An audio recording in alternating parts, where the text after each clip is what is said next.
What if we made every call just a call to make a friend? Wouldn't you approach it differently? That's where empathy comes from. That's where empathy comes from. Definitely will get a lot of previews. Yeah. So that's what we got to do. So we got to go back to basics. I'm looking for something here I want to show you, but if not, I could draw it out. I guess I'm going to draw it out. Yep, I will. Okay, so versatile selling. Study that book right now, because what happens is you react to a certain personality, okay?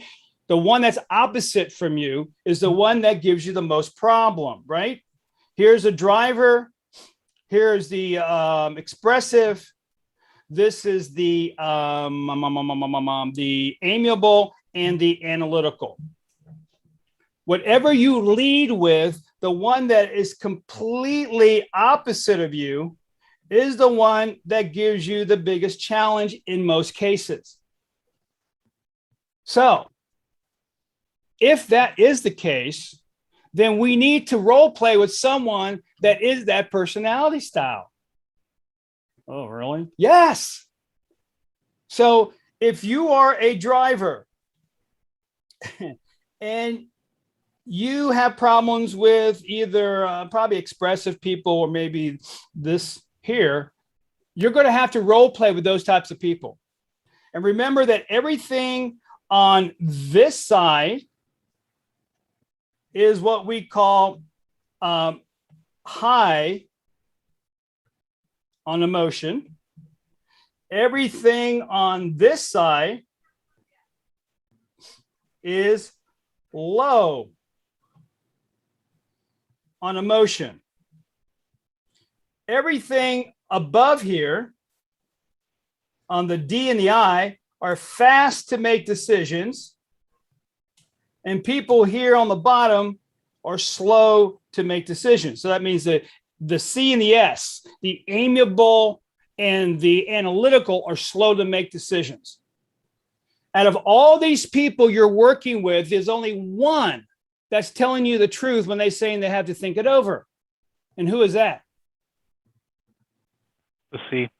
Right. This guy right here. Hey, I need a day or two to go over this. And if you choke the analytical and try to bring out your wonderful commission breath, you just lost yourself a deal. So by studying this book, you're going to be able to understand people much better. And you know what? This could help in every aspect of your life. Believe me. So my trainer who's training with me, I'm kind of coaching him a little bit on things. So he tells me that he had to go get some tires changed. And so they sent him to this Michelin place. I think it's for his Mercedes or whatever, truck or whatever. And they said, no, you've got to go to this other place. So he's now furious. He goes to the other place. He's walking in. There's a young guy behind the counter.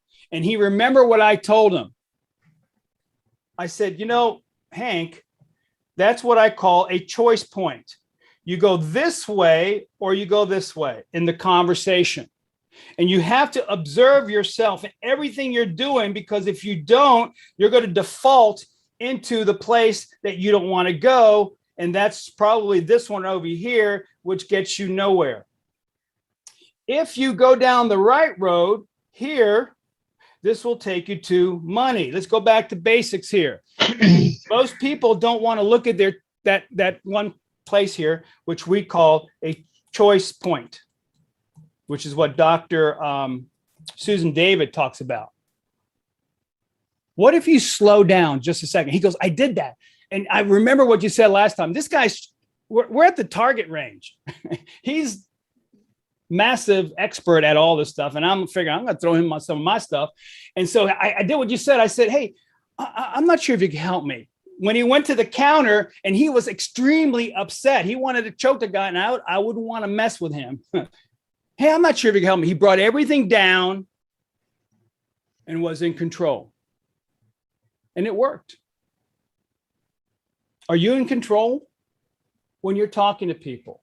Or are you out of control?